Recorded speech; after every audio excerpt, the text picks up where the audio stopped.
thank you, Geeta. And I do believe that all these aspects that you mention are very important.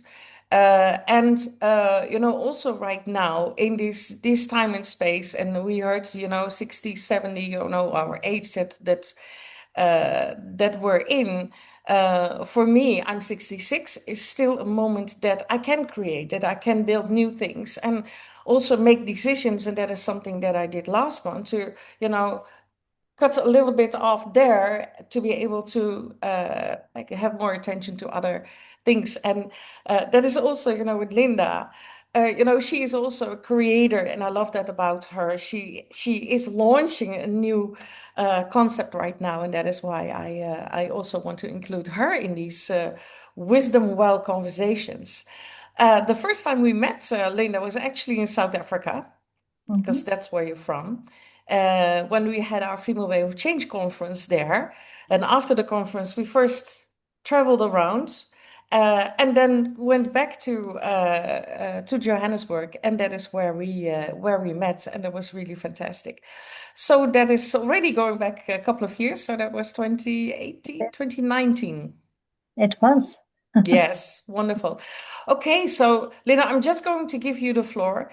Just tell us a little bit more about who you are, your why behind the things, and you also expressed that quite some information in the podcast that is online with yourself, and also your why, what you're doing right now. So why are you creating at this stage of your life, and why Mm. this? So the floor is yours. Okay. Well, thank you very much. It's such a pleasure to be here, Ingen. And we've walked a journey together. And I'm really pleased that we've stayed connected as we have. I've followed you closely, and I know you've followed me closely. And it's lovely to meet members of the Wise Woman Society here tonight, being 7 p.m. in Sydney. So you actually did a very nice overview of me when you put out the advert for this evening's discussion, and so I think it sort of says you actually covered quite a bit. But I have had a wonderful, lengthy, long career, and still intend to continue on that path. I started off as a registered nurse and midwife, continued my nursing education by becoming a neonatal intensive care nurse. They're like hen's teeth, and then did community health nursing and nurse science education, becoming an educationalist.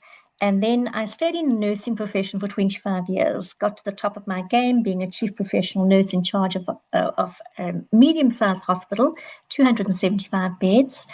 And when I was about to turn 40, I decided I'd carried on studying. So I'd done my Master of Business Administration, and I decided I needed a change.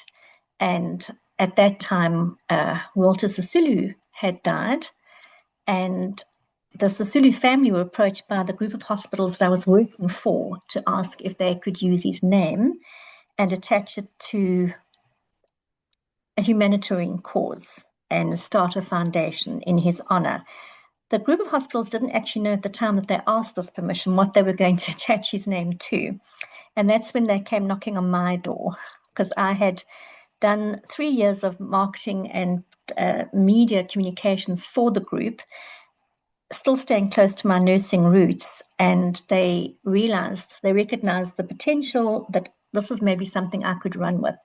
And they were absolutely right, because I do love a challenge and I love a blank page. It's nothing nicer than a blank page, and you hold your bunch of crayons and you're happy to color in very brightly. I don't always stay in the lines. I'll be honest about that. I do tend to go over the lines a little bit, but that's always very prudent in risk taking. And with that, they asked me if I would come on board and what did I think and could we brainstorm. And that's how I was introduced to the Sisulu family. And for those of you, you might not know, Walter Sisulu was older than Nelson Mandela, but he was Nelson Mandela's mentor.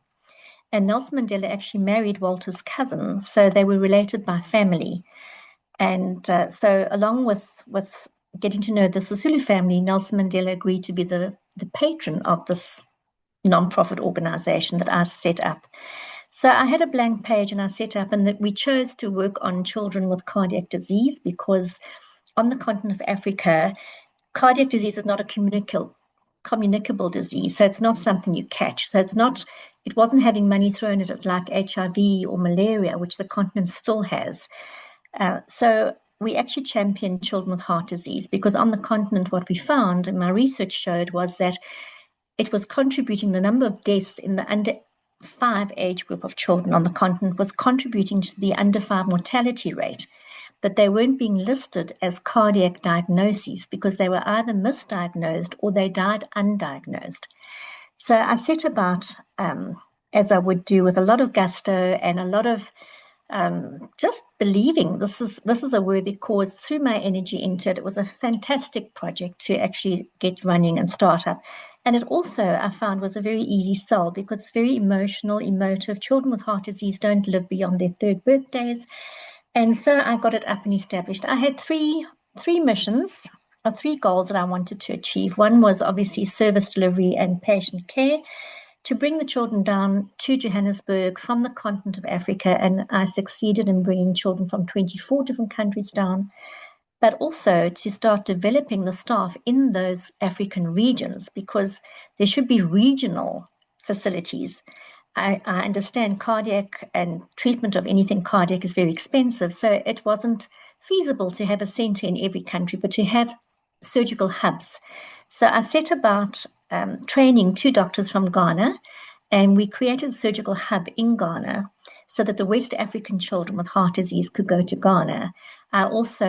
They spent 2 years in South Africa with me. I funded all their training. They were already adult cardiac doctors, but they did 2 years of pediatric cardiac training, which was fully funded by money that I had raised. And I also brought down their team of 7 nurses to spend 6 months on the floor in our ICU with us so that they could go back with hands-on experience. And I also then, once that was up and running, I set about establishing a surgical hub in East Africa in Nairobi. So during that, it was just a wonderful, wonderful experience that I had. The second objective was the continued professional development, and I formed a twinning program with Munich Heart Hospital. I had done a presentation at the World Heart Congress in 2006 in Montreal, and I had asked for a twinning partner. And after I spoke, the head cardiac surgeon from Munich Heart Hospital came to meet me and said he'd love to twin with Johannesburg. And so we started a twinning program with the multidisciplinary teams going between the 2 countries. And my third objective, which I achieved, was to do research. I was presenting cases to a panel of doctors, and we were discussing and deciding which cases to take because there are various degrees of cardiac disease and cardiac defects in children. But I needed to do scientific research. So I actually did a thesis on the donors' expectations for our cardiac children selection. And that proved to be really a worthwhile investment of my time, because it's very difficult when you're faced with so many children needing help to actually segregate out who gets the help and who doesn't, who gets to live and who will just be on a waiting list and die. Very, very difficult. But that streamlined the process, and the donors definitely wanted to save as many children as possible. So we had mostly the simple cases. We were doing majority of those, but we were doing 6 more difficult cases per year and then 1 very difficult case per year. And our success rate was really great. In my time that I spent there, which was almost 10 years, we did over 1,000 children had open heart surgery, and I did the follow-up care, etc. And that was wonderful. So I got to work with Nelson Mandela. I got to have tea with him twice a year. He came to all of my functions, etc. And then I threw the net wider when Princess Haya bint Al Hussein, the second princess of Dubai, wanted to meet Nelson Mandela. And a friend of mine who was that tea happening, all with the purpose of having her down in South Africa and having her to see the unit that I was working in, and the cardiac children were coming through, and then to ask her to become our global patron, which she did. So again, just that wonderful experience, and really being a global having global support and the funding, much needed funding that we enjoyed. But I got to about 10 years of that, and the Sisulu family was changing. And my chairman, one of the senior Sisulu men, was becoming quite ill. They are severe diabetics, all the children. And Mama Albertina had passed away, and Nelson Mandela was ill. And I said, it's time for me to leave and pass on the baton. So I handed that organization over to one of the Sisulu granddaughters who I had coached and mentored for 2 years. And then I said, I'm going to take a sabbatical, but that was never going to be. About two months into my sabbatical, I was approached by one of the largest nonprofit organizations globally called the United Way Worldwide. Those of you who have lived in America would probably have heard of them. They are very community-based, and they do a lot of good work. And they are the largest privately funded nonprofit in the world. And they were looking for someone to become their investor relations director for the Africa region. And that, for me, again, was another challenge. And I agreed to actually partner with them for a year. But I wasn't even 3 weeks into my partnership with them on an African regional post when the organization they had been courting in South Africa to be the community partner on the ground decided they didn't want to be the small fish in the big pond. They liked being the big fish in the small pond. So they danced off the dance floor, and then they turned to me and said, well, you are based in Johannesburg, Lynda, so could you set us up? And I know the amount of time and energy it takes to set up an organization, having done it before 10 years previously.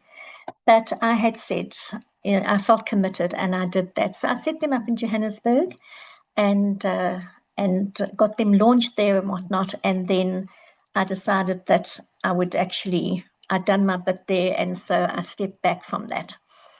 And when I stepped back from that, we got to around about 2015, and 2016 was the most challenging year of my life.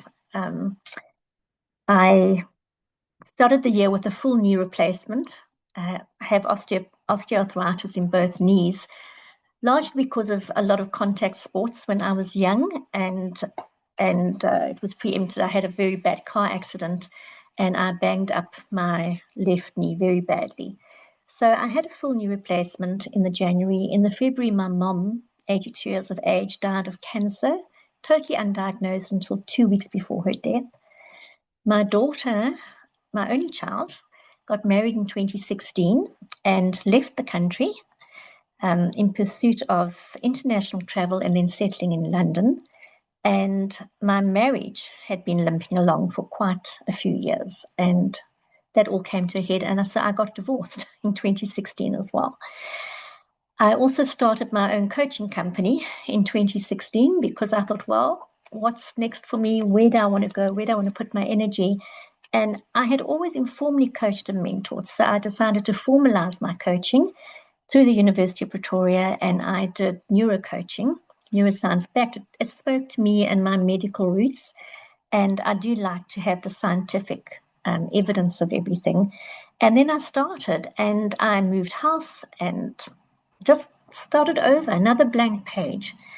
And I threw myself into my coaching business. I have a reputation in the industry because for 40 years, you don't build up a reputation. So people that I had networked with through the charity, through the global entity and whatnot, I just carried on networking with them. And I never had to market myself. People would just get hold of me and say, could you come and do this? Could you do that? And I was working largely in the corporate space.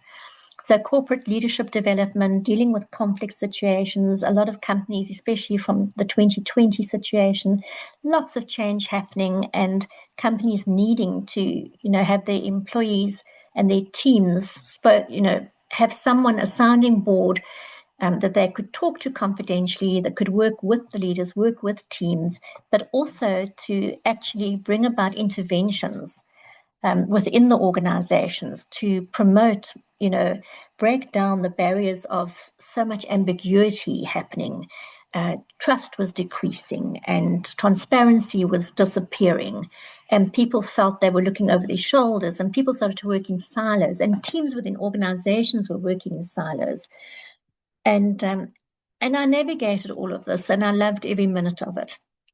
But as I was doing more and more of this, I realized, and I think especially from COVID and the disconnection of people being isolated in their own homes, that struck a chord because it was rough. And I'm sure you all experienced this in various ways.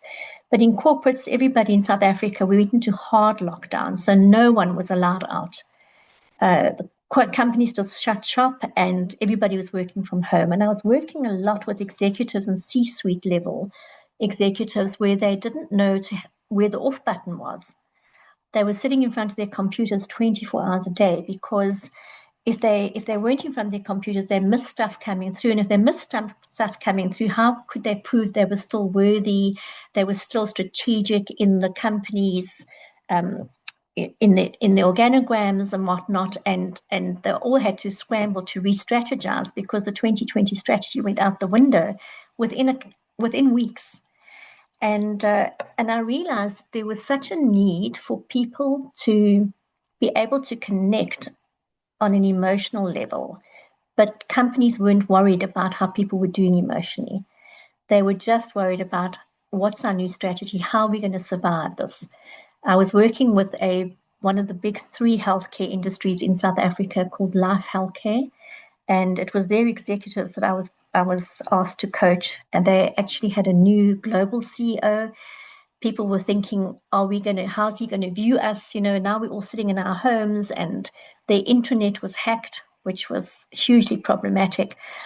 And I just realized people don't know. They don't feel that they've got a safe space. They don't know how to not be okay without always doing and being on. And I started to realize that from 2020, I was starting to incorporate more and more emotional intelligence into my coaching. It had always been there because it's not a soft skill. For me, emotional intelligence is a very necessary skill for people to have. And I found that this started to really showing up for me as something that was lacking in the corporate space. And I actually had one organization when everybody started to go back to work, I only facilitated emotional intelligence at that organization because the CEO realized the human connect is so important. And he felt and he believed in emotional intelligence, that if his teams became more emotionally intelligent, his clients would be happier. And we tracked that, and he was absolutely right. The clients were really happy.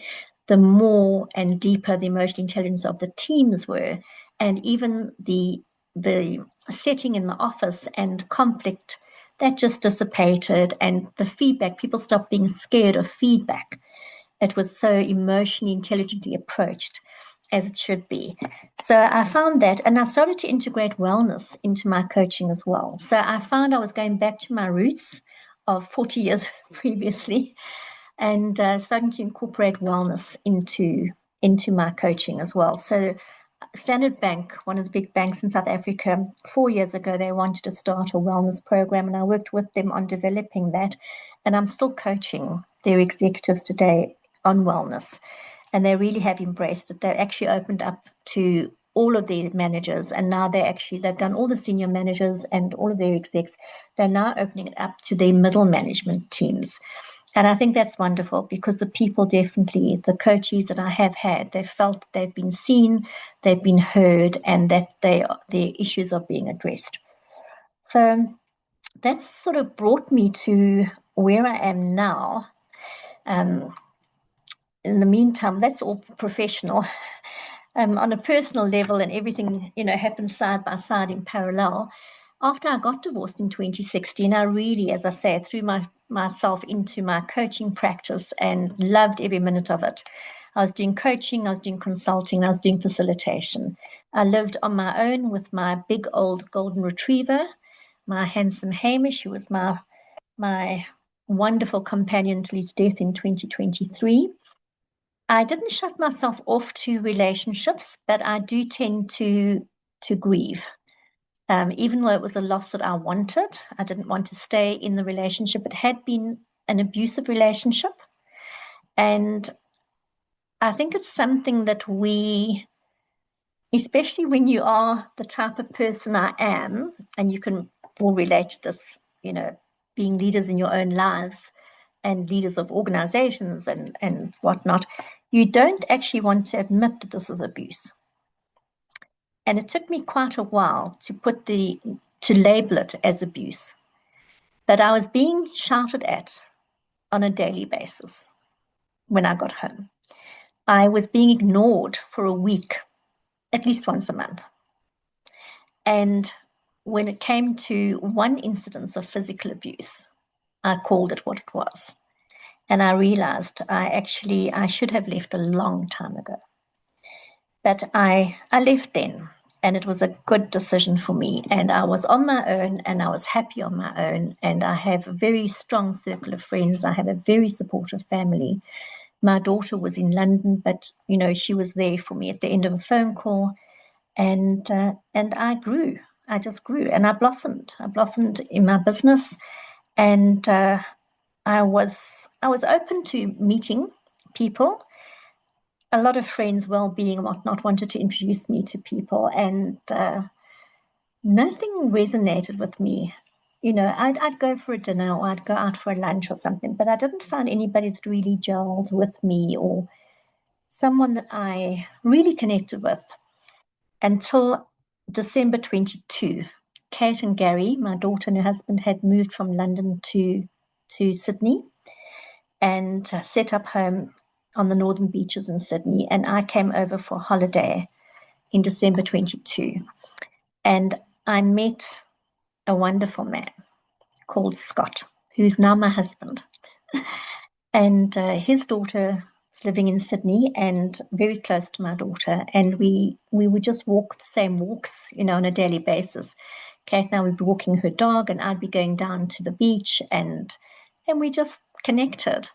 And there's an overwhelming word that came to my mind when Scott approached me, and we had our real first meaningful conversation, and that was the word safe. And safe is a very, very big word.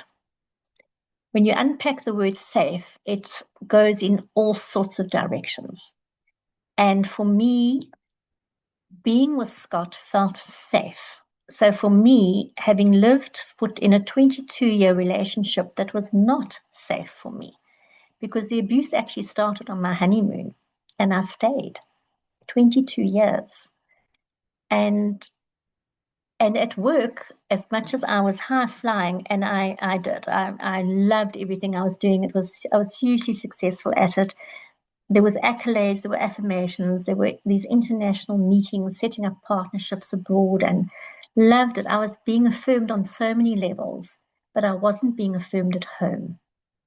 And that made me feel that was the only affirmation I was seeking, and I was never going to get it.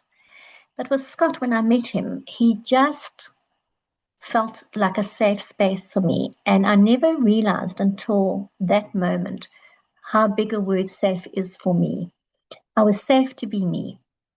He absolutely accepted everything, who I am, what I like, and I did the same for him. It was such a meeting of mature minds because I was 65. He was, actually, I was 64.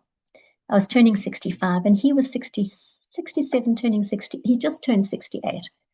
And it was just a meeting of minds, It was a mental connection. It was an emotional connection.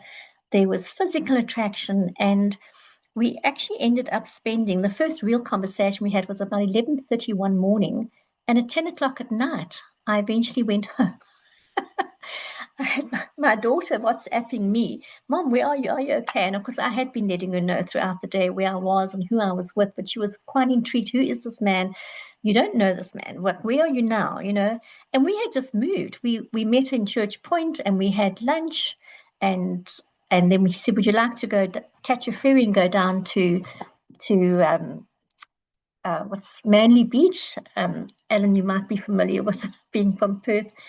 Manly Beach, and we caught the ferry across there. And then he said, would you like to go into Circular Quay as into the city? And we went and had a pizza at the place called The Rocks. And I just kept her informed every step of the way, but it was wonderful. And that just was the start of a wonderful, wonderful relationship. And we married shortly afterwards. And I left South Africa in June of 24. Scott came over to help me pack up. He'd visited South Africa, loves South Africa. It is a beautiful country. It is beset with a lot of problems. Hopefully the change is starting to occur, but it is a beautiful country, and it's well worth a visit for anybody who hasn't been there. And with Scott, we just, he came over several times. In fact, we didn't go for 5 weeks. 5 weeks was the longest time we didn't see each other. So he was living in Singapore at the time, and he was backwards and forwards to South Africa, and then I joined him in Singapore, and we've just had a wonderful adventure. We had just found soulmates in each other. He had a very long marriage for 31 years. His wife found someone else and asked for a divorce, and he also found himself on his own, and just never found anybody that really wanted to get into a relationship with until he met me. So we are very happy. And I left Johannesburg in June of 24. I went to go and live in Singapore with him. And we always knew that we would come to Sydney to retire. His father was a Canadian diplomat. And so he grew up all over the world, being the son of a diplomat. And he had done his high schooling, I think 4 years of it he'd done in Canberra. So he always knew he wanted to come back to Australia. And it just was absolutely right, with my daughter being here, with his daughter being here. And the two of us left Singapore in February last year and set up home in Australia in April. So that's Lynda, where Lynda, I am. Lynda, can I just jump in for a little bit, because I see we still have 20 minutes, and I know that people also want to ask questions or comment on what you're Yes, saying. of course. If we can do short, because you decided you wanted to work, you still do work, but you also designed something new, you created something new. Let's jump into that and then give everyone the opportunity to Absolutely. comment and ask questions. Sure. So what happened last year when I arrived here, I was still coaching. I still do have some coaching in South Africa, but I had time to actually really become creative. And when I started my coaching business, I had come up with the slogan, live your best life. And that's really what I believe. I really believe that living our best lives is what we should be striving to do. And that is at any time and anywhere, any place. But there are elements that contribute to living your best life. And so I found myself in a very creative space, which is lovely. And I just had the blank page again. And I started to just dot down some themes. And then I trademarked the Live Your Best Life. And with that trademark, I thought, living your best life, what does it mean? And I just broke it down. So I came up with many different times, about 8 different themes of what is living your best life. And based on that, and all of my life experience, and my leadership experiences that I have had, I actually started to jot down things. And again, the word safety came up for me. So the series that I've written on Live Your Best Lives, I actually did a series posting on LinkedIn. I'm posting on LinkedIn and Facebook simultaneously, but my LinkedIn is obviously a lot more professionally worded for the professional market, and my Facebook is softer. But it really does talk to everything that I've lived and that I believe in, and a lot of it is around we are human systems. And if we aren't dealt with as systems and we don't feel safe, we are not going to actually have a culture of trust. And this is in organizations, but even in families. Organization of trust, there's going to be less transparency, there's more ambiguity, there's less clear communication. You get the silo effect, and so I actually came up with the Live Your Best Life leadership series, and I started posting them on LinkedIn and Facebook, and England picked them up on the Global Female Way of Change, and I'm living them. So it's just easy to talk to them and I broke them down into digestible nuggets, and I've done a 20 days of postings. I'm actually on my fourth week on both LinkedIn and on Facebook now. And I've actually created even more. I've looked at live your best life from an emotional intelligence perspective, live your best life from a holistic health and well-being perspective. So I'm just loving this creative space and drawing on all my personal experience that I've had from others and in my own life, and talking about things that are really important to me and close to my heart. And that's what brought me to today, actually. Yes, wonderful. And I followed you on the Female Wave Change Glogram group. That is where I picked it up. And I love that wisdom in what you share. And that is always what we talk about also Wise Move Society. It is the older generation, but of course, all this wisdom can be shared with those younger generations as well. But you see that it is about lived experience. It is about that wisdom that you share. So I just love it. I'm going to keep it short.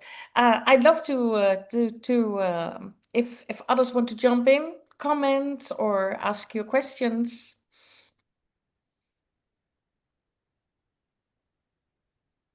I think more of a comment, Lynda. I'm just sitting here going, holy hell. Yeah, fantastic. All right, fantastic. And a number of things. I will be following you on LinkedIn, and I'll dive into it because a lot of what you say resonates 100% in me. But I'm very curious, and maybe I can do that offline here. But neuro coaching, really, when you mentioned that, I thought, okay. Then that'll be something that I'll be addressing with you. All right. Yeah. Look forward to it. Mhm. Lovely. Yeah, will do. I heard her mentioning, and I thought, oh, Mary Jane, are you listening? It is something that you hear more and more about. So I think it's absolutely something that can be part of um, your expertise. It's already there, but yeah, you can already call yourself a neuro coach. But anyhow, Donna, I see that you're yeah, Yep. unmuted. Yeah, I'm just like, bravo. I'm just so impressed. It's amazing, very inspirational. Thank you. I have a comment and I'd like to get your opinion about it, things that are going on right now in this world. But one is, so I just attended last week an aging and longevity summit, and it was like 6 hours of speakers and different topics around longevity and aging. And I think some of the teachings and learnings that you have gone through can be kind of enveloped in there. I have to say, once I saw that, maybe because of social media and AI, now my stream is coming up with all these like things in terms of longevity and this and that. But um, putting that in with regards to living your best life and how that can also lead to, in terms of like personal engagement, connections, all of that might be another aspect to consider. But Yes. I was sensitive to your word about safety. And now, as an American, everything is so divisive in the States. People don't want to say certain things because, for being attacked by others online or by, the president or whatever. I mean, my friend she's an American citizen, crossed the border to Canada, came back, and the passport control folks grabbed her phone and wanted to go through her phone and look at her social media streams. And it's just, people don't feel safe right now from what's going on in politics. And to me, it is very scary. I've talked with a young woman this week, and she doesn't want to stay in her country because she doesn't feel safe. So, Mhm. I don't know, just maybe to talk a little bit about that because those are things that are happening externally to us. How to handle that. Anyway, I'd like your take on that. Thank you. You're welcome. Yeah. Donna, I can completely relate because South Africa hasn't been a safe space for quite some number of years to live. And we live in gated communities and we live in cocoons and we go from A to B and we have safety and security is our paramount importance. So there's a lot of that safety issue there. And my husband is Canadian and we did a tour of Eastern Canada in the fall, in autumn last year. And we have a lot of American friends, both of us do. And we've been hearing so much, about this, exactly what you've raised, is we just don't feel safe. And in actual fact, Scott refused to fly. We could have flown from Sydney via Los Angeles to Toronto. He said, I'm not landing in the States. And for exactly that reason. And I think, unfortunately, and I can even say, I saw Josh Groban, fantastic classical singer, in Sydney on Saturday night. And even on stage, he made a comment about where he's from and the situation, and almost used the words that you've used, Donna, about this is what we're experiencing in my own country. And it's just so negative. And so, so it goes back to, as you say, it's all about safety and security, and people don't feel safe. And I've been through this in South Africa. People don't feel safe. And so where do you go when you don't feel safe? How do you actually create that safety? And I'd like to bring the word community here, because we actually start to depend on our own communities, and we have communities of safety where we do feel safe.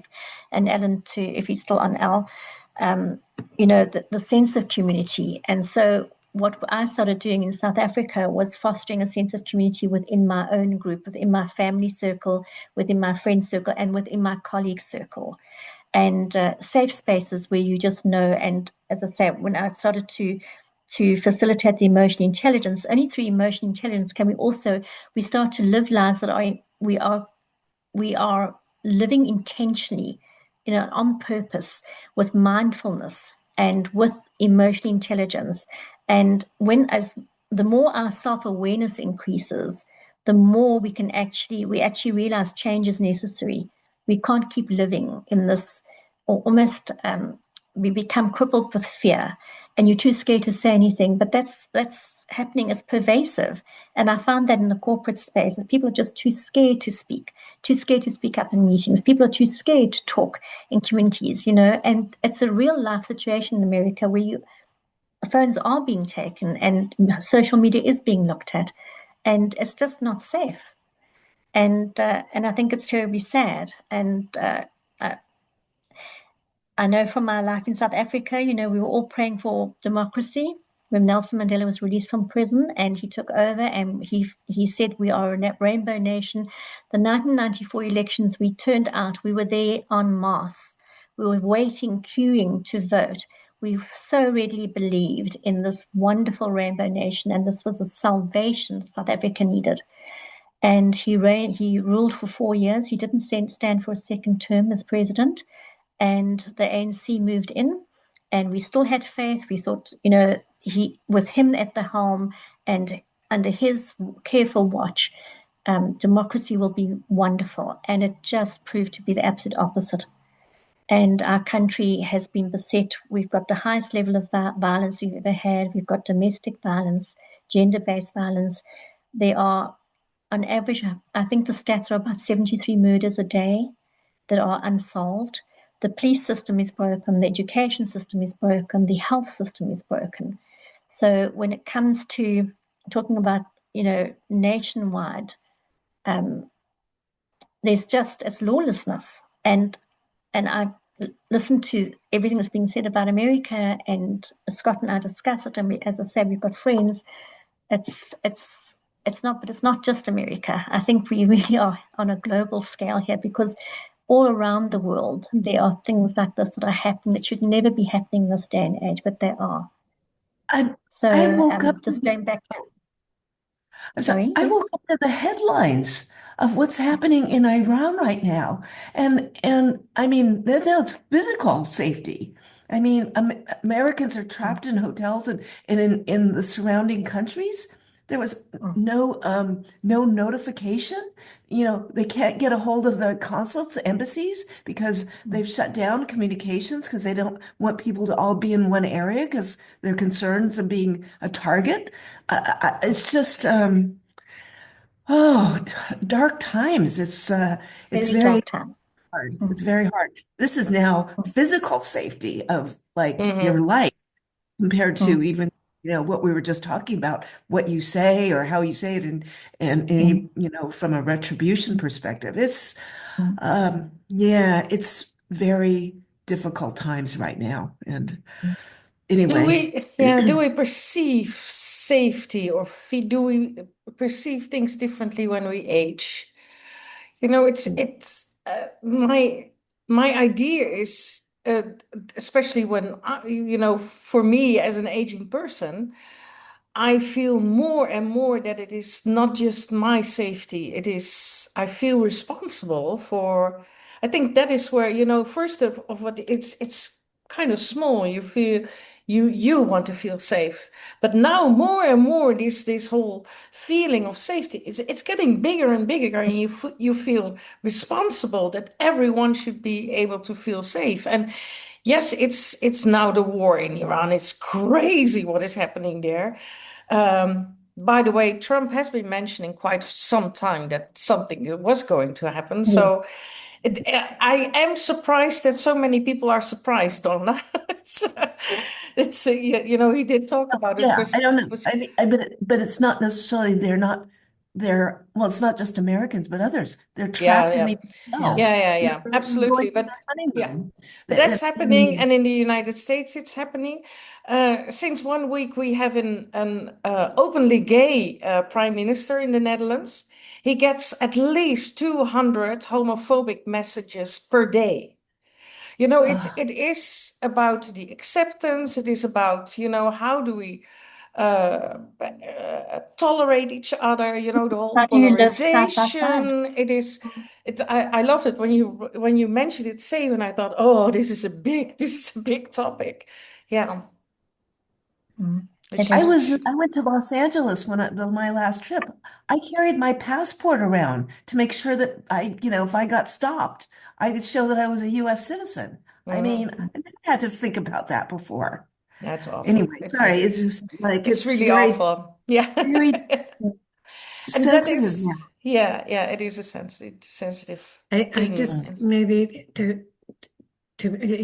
it's very big for me right now because I've got a friend and her family with her granddaughter who's 9 years old in a hotel in Abu Dhabi, and they're yeah.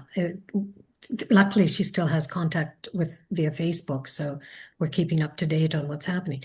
But Saturday I attended an event in Amsterdam. There's an organization here called OMEC. And they bring, and I'm not sure if I'm going to pronounce the word properly. Somebody will have to correct me, but um, um, bicultural, multicultural individuals who have ended up in a country, they call the diaspora, That's Diaspora. for it. Yeah. diaspora. Yeah. So they have this common bond, which of course I don't have, but I was invited to attend this event. And when you speak about community and safety, I my eyes were opened up. There were 80, 90 people in the room, maybe 3 or 4 of us Caucasian. And but yes, this idea what OMEC is building is for this community to be in a safe place to share what's happening and how they've bridged challenges, etc. So, Alan, I think you're on the right path with that, with what you're trying to build, and maybe for other reasons, communication, but it is all about communication, isn't it? Mm-hmm. Really, Mm-hmm. Mm-hmm. yeah. So Absolutely. it was this. I came away exhausted because I was still sick with a cold, but I just really, really, really was impressed with What was what happened, happening? in Yeah. that session, Yeah. that Wonderful. 5, 6 hours. And Yeah. lunch was part of it. So again, sharing a meal, Ghanese meal, and yeah, that kind of thing happening. It was, yeah. So Hmm. there is hope. You know, there is hope. There is hope. Yes. Yeah. Okay. Just a couple of minutes. Gita, Alain, Robert, Lynda, if you want to jump in. Robert, you said you're only going to listen, so Gita. No, okay. Alan, you want to say something before I go? You're talking about community. All right. No, all It good. is. I'm a little bit distracted because my daughters and my partner are messaging me. One one's picking up, and the other one's just come from having a scan, and she's just announced that she's pregnant. So, Oh, wonderful. Good. so yes, a little bit distracted. So apologies, but thank you, Geeta. I will go, but I look forward to linking in again via Cara. I'm sure that she'll keep me updated on how things are progressing. And lovely to meet you all. And thank you very much, Lynda, for sharing your story. That's very inspirational. Welcome. Thank you. Yeah. Okay. Talk soon. Thank you, Alan. Okay, Geeta, so Thank you're you. last, Yes. and then Lynda. No. Fair enough. Safe, very big word. Extremely sensitive, as Donna and Lynda both said, in today's times. However, as Ingen was mentioning, safe begins initially from yourself, then your immediate family, then maybe your neighbors, and then you go forward. What's happening in each country, many countries all over, communities are building their own communities.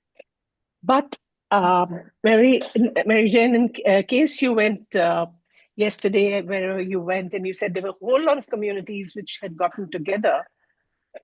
My worry sometimes is that, yes, we will worry about all the Indians who are trapped in Abu Dhabi, or the Americans who are trapped in Dubai and Bahrain, etc., etc. And yes, the Americans are being targeted by the Iranians. Yeah. But what about the Iranians? They're humans too. Mm-hmm. What about what happened? So it's a huge and very sensitive subject. So right now, instead of building communities, should we not be breaking down the boundaries and just talking human, one human to the other? I mean, like Ingen said, that now it's not just about herself, her own family, her own country. So if we can somehow, we meaning each human being, can just talk about the other person also as a human being. It's the month of Ramzan. I do not follow that religion, but my thought goes that in the holiest month of their religion, the Muslims are killing the Muslims, that too is a big divide that has got created, and where it got created from. So if we have to break it down, and we have to know how to break it down before we build up that emotional intelligence, maybe from the time that this little girl has got pregnant and the child is going to be born, and from the day one, if we build a sense of community through our children, of a global community, Lynda, do you think that could help over at least the next after three generations, maybe? Or am I just living a dream? No, it's yeah, you might be thinking it's the blue sky concept. It's not at all. It's definitely doable. And just in my notes, because when I created the series, I've got my notes in front of me, and I've written here, and this is from Society in General, you can't demand honesty or innovation or vulnerability or accountability or collaboration if people don't feel safe. They're just not capable of giving you that if they don't feel safe. It's not a human weakness. It's actually just a self-protection mode. That if you don't feel safe, you're not going to be able to deliver on any of these. And this is what's happening in communities. And certainly what I've been through in South Africa, it is. And so it's breaking down and building trust and building human connection. But it's really about the human emotion in it, because our behavior is, we're now going to neuroscience, you understand that our thoughts, what we feel, come before we even make sense of it in our thoughts. And what you feel is felt in the body. And so we have all of these emotions, but no one's addressing the emotions of things, and that also puts people into boxes and stereotypes people instead of trying to understand. But it's only through emotional intelligence that you can really, once you know self, and it starts with self, everything starts with self. Once you know self, and it's self-awareness and self-regulation, can you go into the social arena about social awareness and social behaviors. And it's that social behavior quadrant of emotional intelligence that we need to really be focusing on. First of all, checking ourselves and our behaviors, and then how we are interacting and engaging, and how we are uplifting, how we are practicing no judgment, how we are collaborating and not competing. And it's definitely somewhere to start, and it's definitely somewhere where I have worked with organizations that are happy to start that and progress. But in the broader community, we are doing it in small community pockets, that it is something that, the schools need to be brought in, the education system, the health system needs to be built up as well. As I said, in South Africa, our law system is broken, it needs to be built up, but it has to start somewhere. Yes, definitely. Yeah. Well, thank you, Lynda. And while you were talking, I was just looking back at my notes from last week's Wisdom Well, what was only the members group. We were very sure about, did talk about bring humanity back.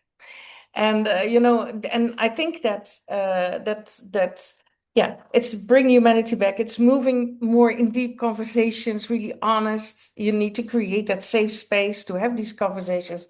And I love it that we bring that back here as well. And I loved it because, well, Ananis already bring back the sense of community. Yeah, and that's also, of course, what we're doing with Wize Move, with Female Way of Changing, with other organizations. And Robert just mentioned, and I know he's very committed on everything he's to do with women, the position of women, and also actually working with a non-for-profit in South Africa, very active board member there, and we have to share love, care, and wisdom. You want to just share short, Robert, and then that's really last. Yeah, I'm having a severe cold, so my voice That's is what I terrible. thought. Yeah. Yeah, love, care, and wisdom. That's what it's all about. And for that particular foundation that does work for communities in South Africa, I did a presentation the week before, last week, and that was actually based on heart-centered leadership. Wonderful. Love, care, and wisdom, share it and I agree with Lynda. It starts with yourself, your personal leadership, and then again within the family, within your friends, your network, and it's what it's like telling that story to others and ask those others to forward that story into their community. And I liked also the comparison, with all these nations. I often compare it with the Earth is a spaceship. It's a spaceship, and we have divided it in separate rooms. And, each of us is occupying their own rooms. Get out of that room, break those rooms down, and get to start to listen to the people around you in the other rooms. So what's happening right now, I feel a little bit ashamed because I noticed that most of these leaders, whatever side, they are my generation. I feel ashamed about that. They're all in their 70s and they're extremely dumb. What we need is a worldwide regime change. Yes. Okay. Very ignorant, very dangerous. Yep. Okay, everyone, thank you very much. Lynda, really, thank you for being here. Thank you very much. Sharing it's been your an wisdom. absolute pleasure. Yes. Thank you so much. Lovely to meet all of you. Bye. Bye-bye. Bye.